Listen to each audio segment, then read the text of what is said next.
Hello friends, welcome to my channel. आज मी तुम्हाला दाखवणार आहे थोड्या डिफरंट पद्धतीने पण चवीला एकदम भन्नाट अशा वांग्याच्या भरीतची रेसिपी।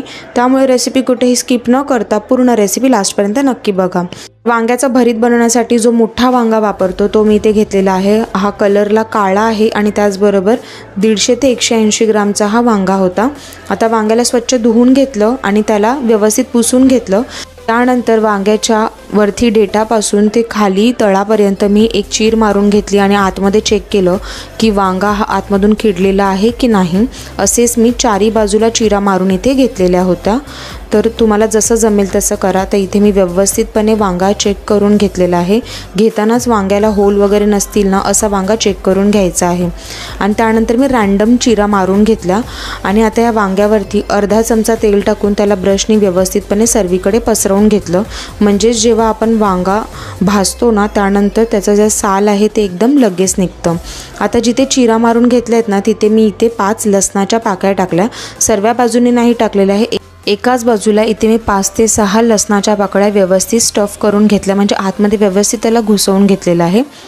वांग भाजण्यासाठी इथे मी गॅसची जी फ्लेम आहे ती हाय केली आहे आणि त्याच्यावरती मी रोटीची जाळी असते जी फुलका जाळी ती ठेवली आणि त्याच्यावरती हा वांगा ठेवला आणि अलटपलट करून सर्व बाजूंनी वांगा इथे मी चांगला भाजून घेतलेला आहे। तुम्ही व्हिडिओमध्ये बघू शकता वांगा इथे व्यवस्थित भाजला गेलेला आहे। त्याबरोबर त्याच्यामध्ये जे मी लसूण स्टफ केले होते तेही छान भाजले गेले होते। आता तुम्ही व्हिडिओमध्ये बघू शकता मी प्लेटमध्ये हा वांगा काढून घेतला आणि ह्याचं जे कवर आहे वरचं जे काळावालं ते इझिली निघत आहे, म्हणून इथे तेलाचा वापर करायचा आहे। आता मी व्यवस्थितपणे पुन्हा एकदा वांगा चाकूच्या मदतीने पूर्ण खोलून बघितला तर कीड अजिबातच नव्हती। आधी मी चेक सुद्धा केलेलं। आता हा जो डंठल आहे तो तुम्हाला जर का भरीतमध्ये यूज करायचा तर करू शकता, चांगलाच लागतो खायला। पण काही लोक खातात, काही लोक नाही खात। तर मी इथे ह्याला फेकून टाकलेला आहे, वगळलेला आहे। आता वांग आणि लसणाला मी मॅशरनी व्यवस्थित मॅश करून घेतलं। जेवढं होईल तेवढं चांगलं मस्त मॅश करून घ्यायचं आहे। तर हा जो भरीतसाठीचा वांग इथे रेडी झालेला आहे।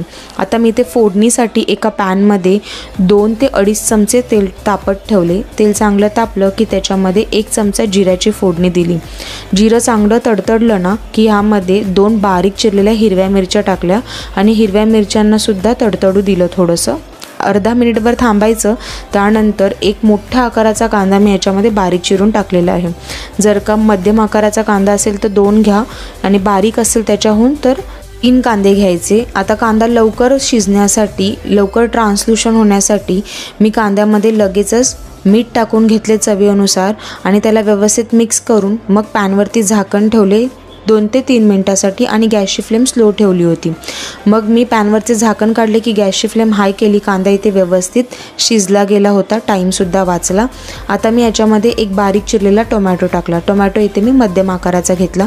टोमॅटोला अर्धा मिनिटभर चांगलं परतून घेतलं। मग मी ह्याच्यामध्ये मसाले टाकून घेतले। तर मसाल्यांमध्ये सर्वात आधी मी इथे 1 छोटा चमचा हळद घेतली, 1 छोटा चमचा तिखा लाल मसाला घेतला, 1 छोटा चमचा मालवणी मसाला आणि 1 छोटा चमचा कांदा लसूण मसाला म्हणजेच घाटी मसाला घेतला। आता तुम्हाला मसाले तुमच्या अंदाजाने घ्यायचे आहेत, जे तुम्ही घरात वापरता तेच मसाले इथे वापरायचे आहेत।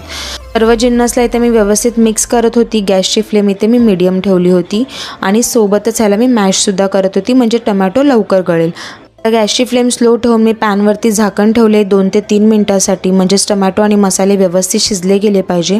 2 ते 3 मिनिटांनंतर मी पॅनवरचे झाकण काढले। इथे व्यवस्थित सर्व मसाले शिजले गेले होते। आता मी ह्याच्यामध्ये वांग आणि लसूणचं मिश्रण टाकलं आणि व्यवस्थितपणे मसाल्यामध्ये या भरीतला मिक्स करून घेतलं।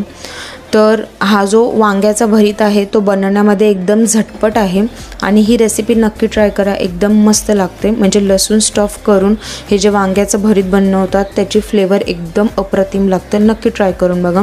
आता ह्याच्यावरती मी थोडीशी कोथिंबीर टाकली। पुन्हा एकदा भरीतला चांगलं मिक्स करून घेतलं। गॅसची फ्लेम मीडियम ठेवली आणि पॅनवरती झाकण ठेवलं 3 ते 4 मिनिटांसाठी।